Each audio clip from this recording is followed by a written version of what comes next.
नमस्कार, हॅलो 24 तास मध्ये मी मधुरा तुमचं मनापासून स्वागत करते आणि ह्या कार्यक्रमाच्या माध्यमातून आपण बालसंगोपन ते करिअर आणि बँकिंग ते व्यवसाय अशा विविध टप्प्यांचा वेध घेत असतो आणि ह्या विषयावर तज्ञांशी चर्चाही करत असतो। आज आपण ह्या कार्यक्रमात चर्चा करणार आहोत गृहनिर्माण संस्थांचं व्यवस्थापन अर्थातच हाऊसिंग सोसायटीज, अभिहस्तांतरण आणि पुनर्विकास या विषयावर। आणि या विषयावर चर्चा करण्यासाठी आमच्या स्टुडिओमध्ये आलेत सहकारी गृहनिर्माण क्षेत्रातील तज्ञ सीए रमेश प्रभू आणि शिल्पा शिंगारे। विषयाला सुरुवात करण्यापूर्वी मी दोन्ही पाहुण्यांचं आमच्या या कार्यक्रमात स्वागत करते। नमस्कार मॅम। नमस्कार सर।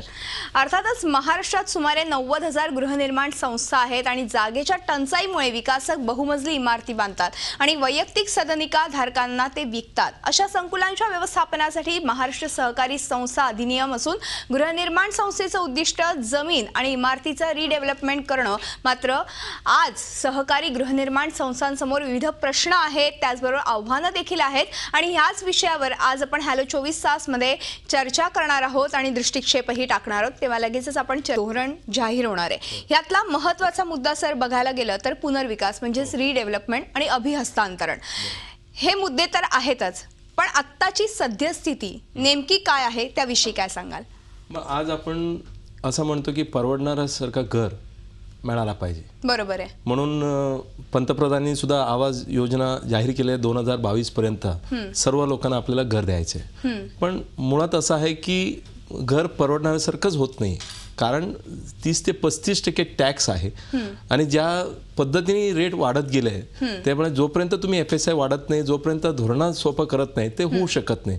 म्हणून आज जे महाराष्ट्र गव्हर्नमेंट एक धोरण आणायचा जे प्रयत्न करतात त्याच्यामध्ये खास करून FSI वाढवणार आहेत, आता त्याच्यामध्ये वेगवेगळ्या पद्धतीने सहाय्य करणार आहेत आणि ज्या पंतप्रधान आवाज योजना हाऊसिंग फॉर ऑल हे एकदम अतिशय चांगल्या पद्धतीने आहे आणि ते आज धोरण होणार आहे। त्याच्यामध्ये कमीत कमी ज्या खास करून आज माडाचा कॉलनीच्या बाबतीत होणार आहे, तिथे पूर्वी फक्त 300 स्क्वेअर फूटचा जे म्हणत होते आपण 27 स्क्वेअर मीटरचा जागा मिळणार होता, आज टेनंटला तिथे 35 स्क्वेअर मीटरचा कमीत कमी जागा मिळणार आहे।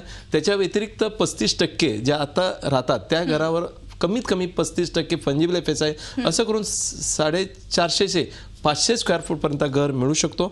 अशा प्रकारचं आज धोरण CM जाहीर करणार आहेत आणि हे चांगलं धोरण आज येणार आहे आणि ह्याच्यामुळे ज्या पद्धतीने पुनर्विकास थांबलेला आहे माडाचा ते कदाचित आज उघडं होईल। दुसरं 2010 पासून असं एक धोरण घेतलं होता की जोपर्यंत तुम्ही शेअरिंग करत नाही कोणाबरोबर, त्या ज्या बिल्टअप एरिया आहे ते माडाबरोबर तुम्ही शेअरिंग केलं पाहिजे। आज आपल्याला असं दिसून येतो की जिथे 2000 स्क्वेअर मीटरपेक्षा कमी जागा आहे तिथे कदाचित ते प्रीमियम घेऊन तर पूर्णपणे बिल्डर आपला रिडेव्हलपमेंट करून लोकांच्या स्थानिक लोकांना घर देऊ शकतात। असं 2 प्रकारचं धोरण आज अपेक्षित आहे आणि हे स्वागतकारक आहे।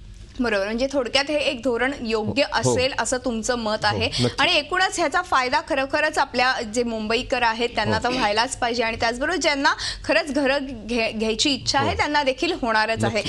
त्याचबरोबर आपण बघितलं तर 97 जे घटना दुरुस्ती विधेयक आहे त्याच्यामध्ये वेगवेगळ्या तरतुदी आहेत, त्या नेमक्या कोणत्या आहेत शिल्पा मॅम? 97 घटना दुरुस्ती जी 2012 साली झाली आणि सहकार हा प्रत्येक राज्याचा विषय आहे, म्हणजे प्रत्येक राज्याचा एक आपला सहकार कायदा आहे, बरोबर। 97 घटना दुरुस्ती जर आपण म्हटलं तर त्याच्यात महत्त्वाचे बदल म्हणजे एक इलेक्शन निवडणूक, सोसायट्यांची जी निवडणूक आहे ही आता निवडणूक प्राधिकरणातर्फे होणार आहे। त्याच्यानंतर व्यवस्थापकीय समितीचा जो कालावधी असणार आहे हा संपूर्ण देशामध्ये आता हा 5 वर्षाचा असणार आहे। म्हणजे आधी तो वेगळा वेगळा होता, कुठे 3 वर्ष, कुठे 2 वर्ष, कुठे 5 वर्ष, तो आता सगळीकडे 5 वर्षच असणार आहे। त्याच्यानंतर महत्त्वाचा बदल आहे तो वार्षिक सर्वसाधारण सभा। वार्षिक सर्वसाधारण सभा ही आता 30 सप्टेंबर पर्यंत घेणं प्रत्येक सोसायटीला बंधनकारक आहे आणि हा पण 30 सप्टेंबर ही जी डेडलाईन आहे किंवा शेवटची तारीख आहे ही पण अक्रॉस इंडिया म्हणजे सगळीकडे पूर्ण भारतभर जेवढे पण राज्य आहे त्या प्रत्येक राज्यामध्ये 30 सप्टेंबर ही तारीखच असणार आहे, बरोबर। त्याच्यानंतर महत्त्वाचा बदल आहे की जे ऑडिटर्स आहेत, लेखापरीक्षक जे संस्थेने नेमायचे आहेत त्यांचे ऑडिट करून घेण्यासाठी, लेखापरीक्षणासाठी, तर ते पॅनल मधले असणं गरजेचं आहे, बरोबर। त्याच्यानंतर क्रियाशील आणि अक्रियाशील सभासद हे पण एक कायद्यामध्ये किंवा 97 घटना दुरुस्तीमध्ये त्यांना अपेक्षित आहे। तर त्याच्यासाठी सभासदांचं जे वर्गीकरण आहे संस्थेने हे क्रियाशील आणि अक्रियाशील सभासद म्हणून, म्हणजे कारण इकॉनॉमिक पार्टिसिपेशन असणं गरजेचं आहे. म्हणजे त्यांनी जास्तीत जास्त सभासदांचा सहभाग घेणार, कारण हे सहकार आहे, तर तो एक महत्वाचा बदल आहे. आणि प्रोफेशनल मॅनेजमेंट हे पण एक महत्वाची तरतूद 97 घटना दुरुस्तीत आहेत. आणि म्हणूनच आपण काही आपल्याला महत्वाचे रिटर्न्स आपण जे म्हणतो की काही वाय फॉर्म मध्ये आपल्याला संस्थेने अपलोड करणं, म्हणजे त्याच्यामध्ये ऑडिटरची जी लेखापरीक्षकाची निवडणूक किंवा नेमणूक त्यांनी केली त्याचे डिटेल्स त्यांनी ऑफिशियल आपली जी वेबसाईट आहे त्याच्यावरती अपलोड करणं आणि बाकी 6 प्रकारची विवरणं त्यांनी भरणं, असं हे जे आहेत हे महत्वाचे बदल 97 घटना दुरुस्तीमध्ये आणण्यात आलेले आहेत. आणि हा मूलभूत हक्क म्हणजे सहकार किंवा सोसायटी स्थापन करणं किंवा बनवणं हा माझा मूलभूत हक्क आहे आता नवीन 97 घटना दुरुस्तीप्रमाणे. बरोबर, तुम्ही आता घटना दुरुस्तीप्रमाणे सगळ्या गोष्टी तर आपल्या प्रेक्षकांपर्यंत पोहोचवलेल्याच आहेत. आणि ज्या सोसायटीजमध्ये आता राहतात त्यांनी खरं तर ह्या घटना दुरुस्तीकडे देखील एकदा नजर टाकायला पाहिजे, म्हणजे जेणेकरून नेमका काय कायदा आहे आणि कशा तरतुदी केल्या पाहिजेत हे फार महत्वाचं आहे. हो, 97 घटना दुरुस्तीनंतर प्रत्येक राज्याला ऍक्च्युली 1 वर्षाचा कालावधी दिला गेला होता की घटना दुरुस्तीप्रमाणे त्यांनी आपले जे सहकार कायदे आहेत त्याच्यामध्ये त्यांनी बदल घडवून आणायचे होते जे घटना दुरुस्तीमध्ये आहेत. आणि त्याच्याप्रमाणे महाराष्ट्रामध्ये 14 फेब्रुवारी 2013 पासून आपला हा नवीन कायदा अंमलात आहे, ज्याच्यामध्ये हे सगळे बदल झालेले आहेत. बरोबर. अर्थातच मला सरांना विचारायचंय, सर आता आपण महत्वाच्या 2 टप्प्यांवरती मगाशी बोललो की आज जे धोरण जाहीर होणार आहे त्याच्यामध्ये अभिहस्तांतरण हा एक मुद्दा असणार आहे आणि त्याचबरोबर पुनर्विकास. एकूणच आपलं बघितलं गेलं तर ह्या दोन्हींची किती गरज आहे आणि ह्याविषयी आपल्या प्रेक्षकांना काय मार्गदर्शन कराल? बरोबर, जोपर्यंत जमिनीचा अभ्यासतंत्र होत नाही, एक जर संस्था स्थापन झाल्यावर त्याचा मूलभूत उद्देश असा आहे की जमीन ज्याच्यावर बिल्डिंग बांधला गेले त्याच्या अभ्यासतंत्र करून घेणं, जमीन सोसायटीच्या नावावर करून हे अतिशय गरजेचं आवश्यक आहे. दुसरा मुद्दा आहे की त्यांनी त्याच्यानंतर ज्या आपला मेंटेनन्स करणं. आता मेंटेनन्स करता करता बिल्डिंग समजा पडायला आला तर आपल्याला रिडेव्हलपमेंट करायला पाहिजे. जोपर्यंत आपलं अभ्यासतंत्र होत नाही, जोपर्यंत जमीन त्यांच्या नावाने होत नाही, तोपर्यंत कुठल्याही विकासकाला नेमू शकत नाही, रिडेव्हलपमेंट करू शकत नाही. म्हणून अभ्यासतंत्रण एक अतिशय गरजेचा मुद्दा आहे.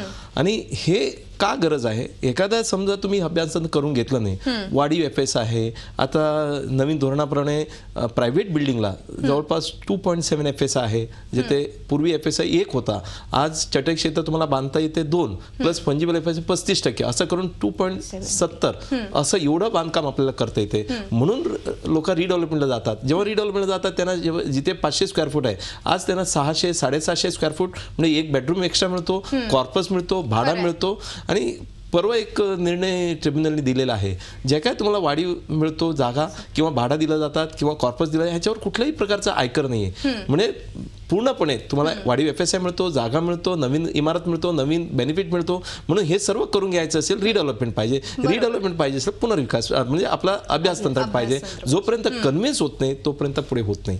म्हणून महाराष्ट्र शासनाने 2010ला एक असं धोरण केलं की ज्या ज्या संस्थेला कन्व्हिन्स बिल्डर देत नाही, संस्था स्थापन झाल्या 4 महिन्याच्या आत, तर त्यांना मानवी अभ्यासतंत्र म्हणजे डीम्ड टू बी कन्व्हेड असं पण एक कायद्यामध्ये बदल केला गेला.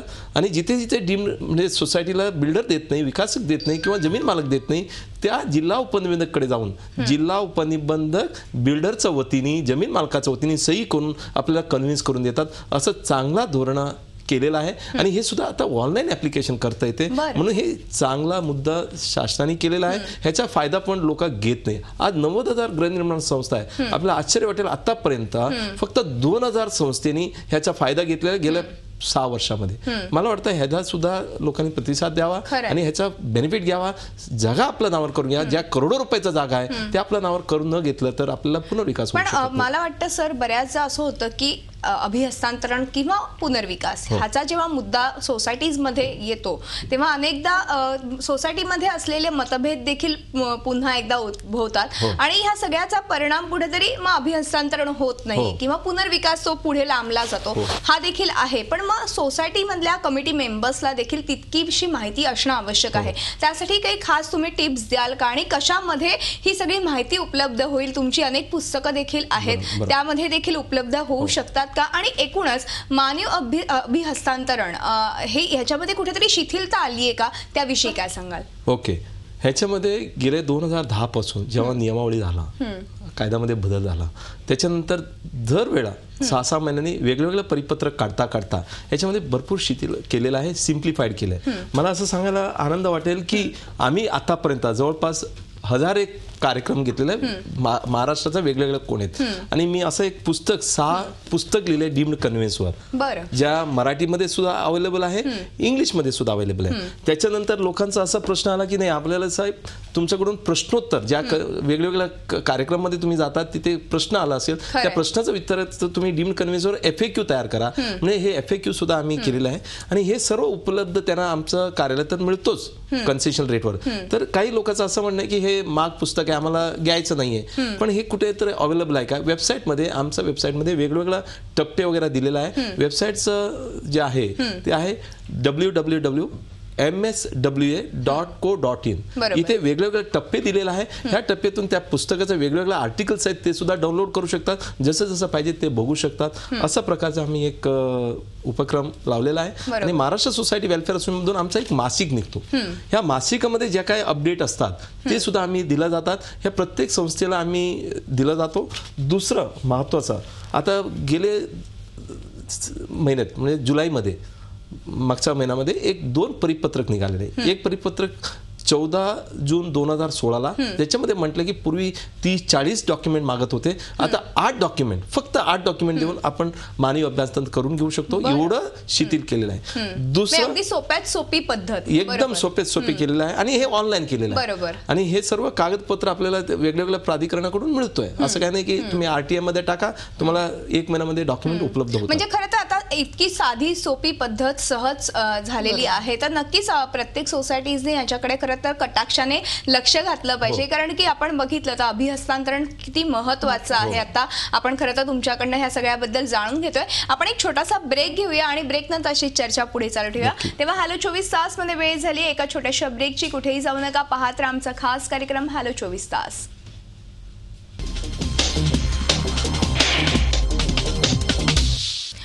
हॅलो 24 तास या आमच्या खास कार्यक्रमात आपलं पुन्हा एकदा स्वागत आहे. आणि आज आपण गृहनिर्माण संस्थांचं व्यवस्थापन आणि अभिहस्तांतरण आणि पुनर्विकास या विषयावर चर्चा करतोय. आणि ही चर्चा करण्यासाठी आमच्या स्टुडिओमध्ये आलेत सहकारी गृहनिर्माण क्षेत्रातील तज्ज्ञ CA रमेश प्रभू आणि शिल्पा शिंगारे. मी पुन्हा एकदा चर्चेला सुरुवात करते.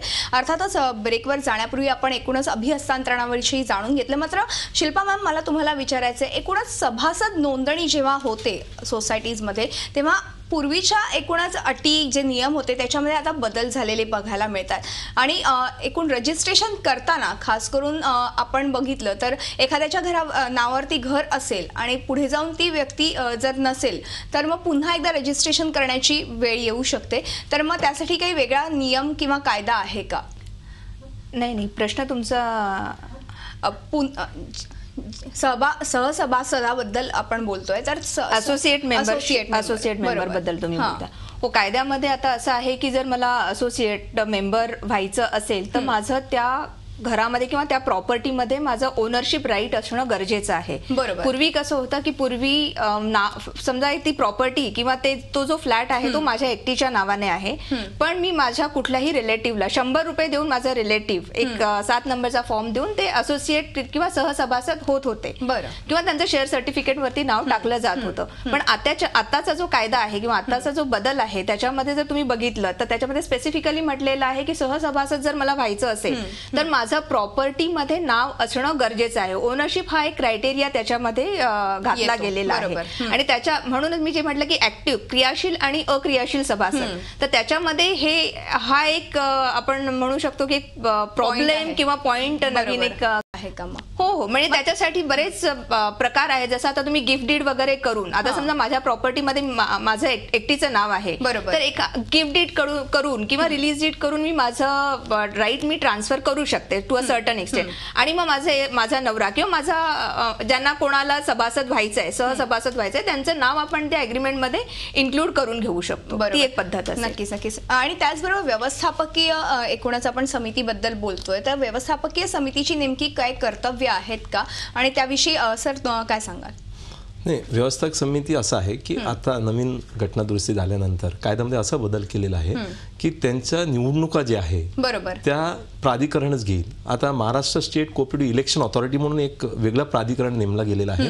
2013 पासून जे काय निवडणुका होतात ते त्या प्राधिकरणामार्फतच घेतला पाहिजे. काही गृहनिर्माण संस्था आम्ही बघतो त्या जनरल बॉडीमध्ये ठराव पास करतात आणि जुना कमिटी रिझाईन करतात, नवीन कमिटी होतात आणि दर वर्षाला बदलतात. असं न करता 5 वर्षाला एकदा त्यांचा निवडणूक झाला पाहिजे. बरं.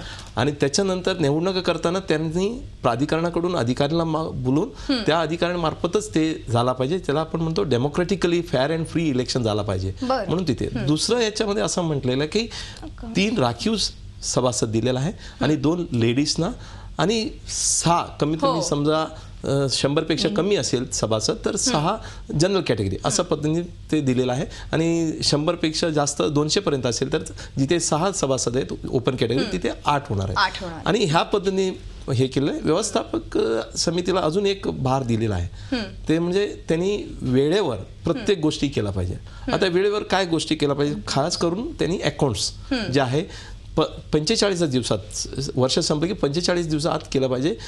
61 नियमामध्ये असं म्हटलेलं आहे. त्याच्यानंतर 45 दिवस म्हणजे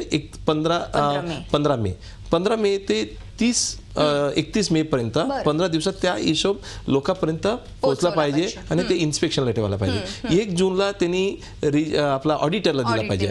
ऑडिटरला दिल्यानंतर 1 ते 31 जुलैपर्यंत 2 महिन्याच्या ऑडिटरनी त्याला ऑडिट करून घेतलं पाहिजे. त्याच्यानंतर तुमचं 31 ऑगस्टपर्यंत ऑडिटरने रिपोर्ट दिला पाहिजे. 30 सप्टेंबरपर्यंत जनरल बॉडी झाला पाहिजे आणि त्याच्यानंतर 30 सप्टेंबर 6 प्रकारचं विवरणपत्र आहे ते केलं पाहिजे. असं समजा हे नाही केलं तर ज्या लोकांनी हे सर्व घडून आणायला पाहिजे त्यांच्यावर गुन्हा दाखल करू शकतात, त्याच्यावर पेनल्टी होऊ शकतात 5,000 रुपये आणि त्याच्यात डिसमिस होऊ शकतात आणि पुढच्या 5 वर्षापर्यंत ते निवडणुकामध्ये उभे पण राहू शकत नाही. असं कठोर नियम ह्या नवीन घटना दुरुस्ती झाल्यानंतर केला गेलेला आणि हे स्वागतकारक आहे. त्याला आपण म्हणतोय प्रोफेशनल मॅनेजमेंट दिलं गेलेलं आहे. बरोबर. पण मग जेव्हा दुरुस्तीसाठी व्यवस्थापकीय समितीने खर्च करण्याची वेळ येते तेव्हा साधारणतः त्याने किती खर्च करावा ह्या समितीनं? बघा, जसं मी सुरुवातीलाच म्हटलं की गृहनिर्माण संस्थेचं काम आहे तर जमीन आपल्या नावावर करून घेणं मानवी अभ्यास तंत्र मार्फत किंवा बिल्डर मार्फत. ते झाल्यानंतर त्याच्या पूर्ण देखभाल केला पाहिजे. आता कसं असतात की देखभाल करताना मेंटेनन्स रेग्युलर मेंटेनन्स असतो आणि बिल्डिंगचा मेंटेनन्स असतो. आपण म्हणतो की लिकेज इंटरनल फ्लॅटचं असेल तर खास करून सभासदांनी केला पाहिजे. वरचा आणि खालचा सभासद आणि सोसायटी सुद्धा 1/3 त्याच्यामध्ये भाग घेऊ शकतात.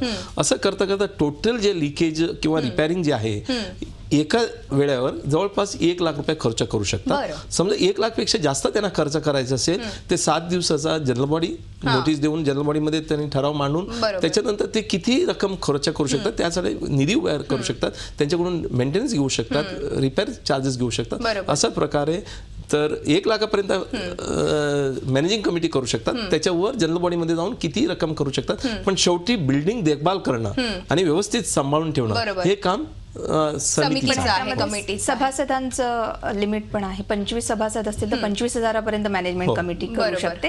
50 असतील तर 50 म्हणजे 26 ते 50 असेल तर 50,000 आणि 50,000च्या वर जर मेंबर्स असतील तर 1 लाख मॅक्झिमम हे व्यवस्थापकीय समितीला अधिकार आहे. बरोबर. आणि त्याच्या वर जर झालं तर त्यांना कंपल्सरी सर्वसाधारण सभेमध्ये हाऊसिंग सोसायटीची जबाबदारी ही मेन तर कमिटी मेंबर्स वरती आणि एकूणच सभासदांवरती अवलंबून आहे. तर नक्कीच खरं तर कुठेही ह्या तफावत न करता आपले जे काही अधिनियम आहेत किंवा नियम आहेत आपल्याला घालून दिले त्याप्रमाणे खरं तर सोसायटी चालवली पाहिजे. आपण एक छोटासा पुन्हा ब्रेक घेऊ आणि ब्रेक नंतर अशी चर्चा पुढे चालू ठेवूया. तेव्हा हॅलो 24 तास मध्ये वेळ झाली एका छोट्याशा ब्रेकची. कुठेही जाऊ नका, पाहत राहा आमचा खास कार्यक्रम हॅलो 24 तास.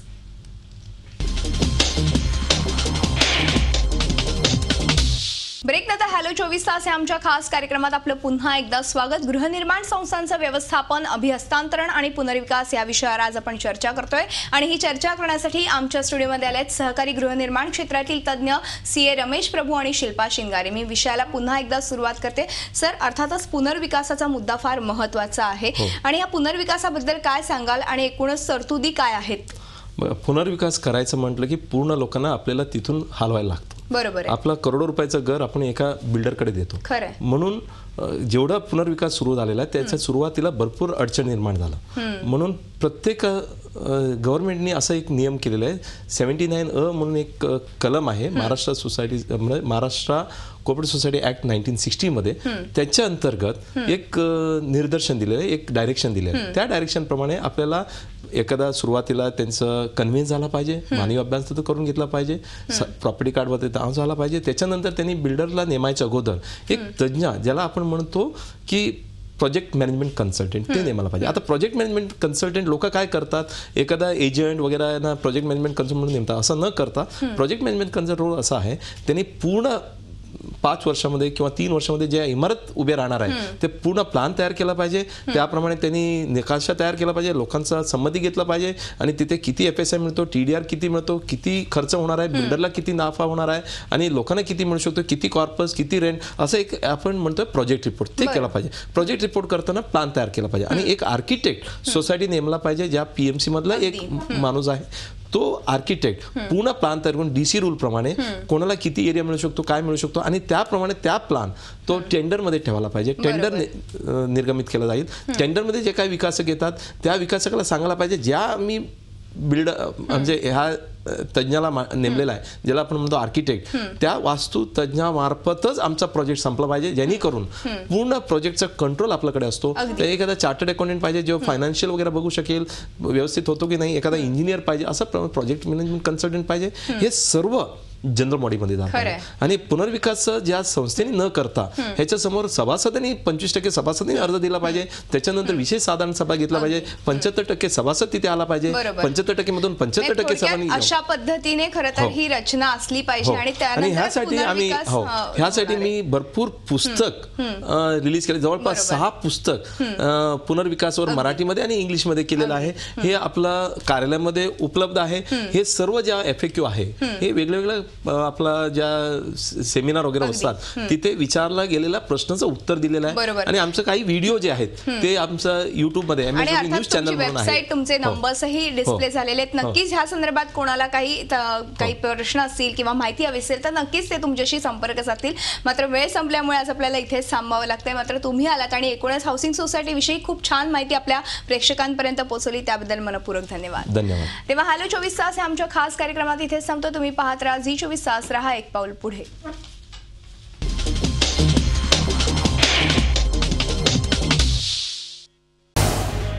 झी 24 तास, रहा एक पाऊल पुढे.